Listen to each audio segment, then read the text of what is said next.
NASA वाले बस अब कुछ ही साल दूर है मून पर इंसानी बस्ती बसाने से। और यहाँ बात बस कुछ मॉड्यूलर्स या रोवर्स की नहीं हो रही, बल्कि बात हो रही है असली इंफ्रास्ट्रक्चर की। चांद की सतह पर रोड्स, बड़े बड़े स्ट्रक्चर, बड़े बड़े घर, लेबोरेटरीज, लॉन्चिंग पैड्स और यहाँ तक कि ब्लास्ट शील्ड्स तक बनाना। और नासा ने आइकॉन नाम की कंपनी को मिलियंस ऑफ डॉलर में ये प्रोजेक्ट दे दिया है। और इस कंपनी का काम होगा चांद पर पहली इंसानी बस्ती बसाना। और सबसे दिलचस्प बात, यहाँ पर सब कुछ 3D प्रिंटिंग से होगा। और इस रेस में SpaceX company, European space agency और भारत का इसरो भी पीछे नहीं है। यहाँ पर भी मिशन मून के प्रोजेक्ट्स शुरू हो चुके हैं। तो दोस्तों, क्यों पूरी दुनिया चांद के पीछे पड़ी है? क्यों चांद हमारे लिए इतना इम्पोर्टेंट है? वहाँ पर इंसानी बस्ती कैसे बसाई जाएगी? सभी बातों के बारे में आज के इस वीडियो में डिटेल में नॉलेज आपको मिलेगा आपके अपने चैनल द नॉलेज पर। मैं हूँ हितेश गिरी गोसाई, आप है हेल्थी और साइंटिफिक ज्ञान से भरे एक चैनल द नॉलेज पर। और अगर आप यहाँ पर नए हैं तो इसे जरूर सब्सक्राइब करें, बिकॉज इस दुनिया में नॉलेज इज एवरीथिंग। अब दोस्तों, सबसे अहम सवाल, चांद पर कॉलोनी बसाना आसान नहीं है। स्पेस में इंसान का जिंदा रह पाना भी आसान नहीं है। तो फिर नासा, स्पेसएक्स और दुनिया की सारी एजेंसीज चांद पर कॉलोनी कैसे बनाएंगी? तो दोस्तों, चांद पर हमें बसने के लिए हमें वहाँ के वातावरण को एडॉप्ट करना होगा या वहाँ के वातावरण को अपने अनुकूलित बनाना होगा। इसे एक बहुत ही आसान उदाहरण से समझाता हूँ। चलिए, ये उदाहरण बहुत ही दिलचस्प है दोस्तों, और इससे आपको एक और नई बात जानने को मिलेगी। मानो कि हम हमारे घर में चाय को उबालते हैं, तो स्वाभाविक है कि उसके नीचे जब हम गर्मी यानी कि ताप को 100 डिग्री सेल्सियस यानी कि करीब 212 डिग्री फ़ारेनहीट पर रखेंगे, तभी वो उबलेगी। यानी कि चाय में जो पानी है वो 100 डिग्री सेल्सियस पे उबलता है। लेकिन इसी चाय के अंदर जो पानी है, उसे अगर हम किसी हिल स्टेशन पे उबालने जाए तो वो थोड़ा जल्दी उबल जाएगा। और इसका कारण है हिल स्टेशन पर वातावरण में दबाव कम होना। जैसे जैसे हम पृथ्वी की सतह से ऊपर की ओर जाते हैं, वैसे वैसे हवा का दबाव कम हो जाता है। और जैसे जैसे हवा का दबाव कम होगा, वैसे ही पानी का बॉइलिंग पॉइंट भी नीचे आ जाएगा। अब चांद पर तो वातावरण ही नहीं है, और इसके चलते वहाँ पर हवा का कोई दबाव ही नहीं है। और इसीलिए चांद पर पानी का बॉइलिंग पॉइंट बहुत ही नीचे रहता है। कितना नीचे? तो लगभग 10-12 डिग्री सेल्सियस पर ही पानी वहाँ पर उबलने लगेगा।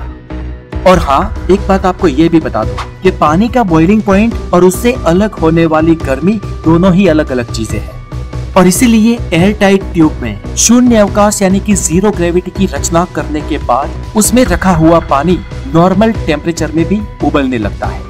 लेकिन फिर भी जब हम उस ट्यूब को हाथ में पकड़ेंगे तो हमें वो गर्म नहीं लगेगी। इसलिए बॉइलिंग पॉइंट और उसमें से अलग होने वाली गर्मी दोनों ही अलग अलग चीजें हैं। और इसी सिद्धांत के अनुसार चांद पर रहने वाली व्यक्ति का स्पेस सूट एस्ट्रोनॉट्स की बॉडी के लिए जरूरी प्रेशर कृत्रिम तरीके से ही बना पाता है। लेकिन अगर उसमें थोड़ा सा भी लीकेज हो जाए तो गंभीर समस्या पैदा होगी, क्योंकि लीकेज सूट में से प्रेशराइज हवा ही निकल जाएगी। सामान्य रूप से पृथ्वी पर हमेशा हम लोगों पर प्रति इंच 15 पाउंड का प्रेशर पड़ता है। और ये सुनकर आपको जरूर लगा होगा कि ये तो बहुत ज्यादा है, तो आखिर हम इतने प्रेशर में दब क्यों नहीं जाते? तो इसका कारण है हमारे शरीर की लाखों सालों बाद हुई ऐसी रचना और शरीर के आंतरिक अंगों की कार्य प्रणाली, जिसके चलते हमारा शरीर अंदर से भी प्रति स्क्वायर इंच 15 पाउंड का प्रेशर पैदा करता है, और जो बाहर की हवा के प्रेशर के साथ परफेक्ट मैच हो जाता है। और ऐसे हमारा शरीर जीरो प्रेशर में आ जाता है, जिसके चलते हमें ग्रेविटेशनल प्रेशर तो जरूर फील होता है, लेकिन हवा का या वातावरण का कोई ज्यादा दबाव फील नहीं होता। और इस तरीके से हम पृथ्वी की सतह पर जिंदा रह पाते हैं, जी पाते हैं। और इस पृथ्वी पर जीवन सृष्टि के आगमन के साथ डार्विन के उत्क्रांतिवाद के चलते शायद इस पृथ्वी पर जीवन की शुरुआत इस प्रेशर बैलेंसिंग के साथ ही हुई होगी, क्योंकि हमारी पृथ्वी पर सभी जीव सृष्टि यहाँ के वातावरण के अनुरूप ही डेवलप्ड हुई है। तो अब आप लोग समझे दोस्तों कि पानी के बॉइलिंग पॉइंट से लेकर हमारे शरीर पर पड़ने वाले प्रेशर तक सब कुछ पृथ्वी और चांद के बीच अलग अलग है।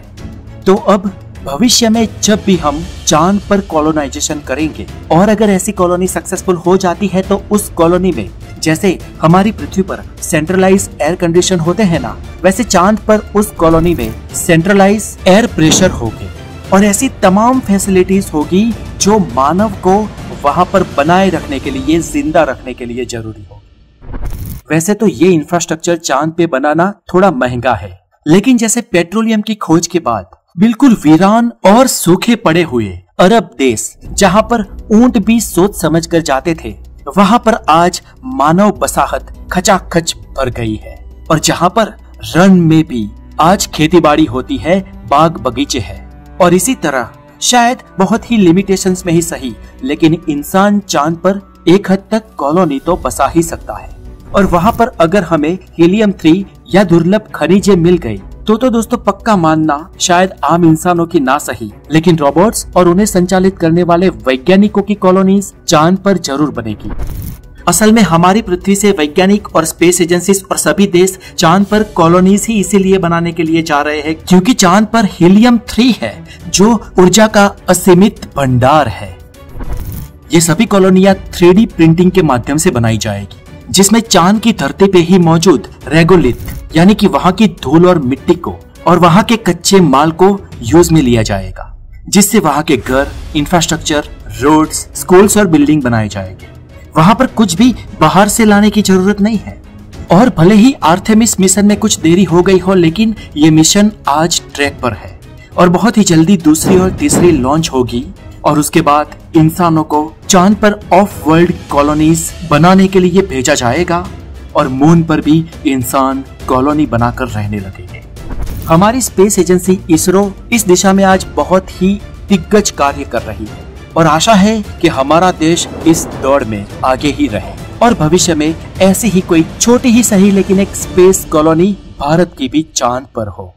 दोस्तों आपका क्या मानना है? क्या भविष्य में हम स्पेस कॉलोनी चांद पर बना पाएंगे? हमें कमेंट करके जरूर बताएं। और अगर आप नए हैं तो द नॉलेज को जरूर सब्सक्राइब करें, बिकॉज इस चैनल पर आपको मिलेगा हेल्दी और साइंटिफिक ज्ञान। अपना बहुत सारा ध्यान रखें। Stay tuned. Have a fantastic day. Take care.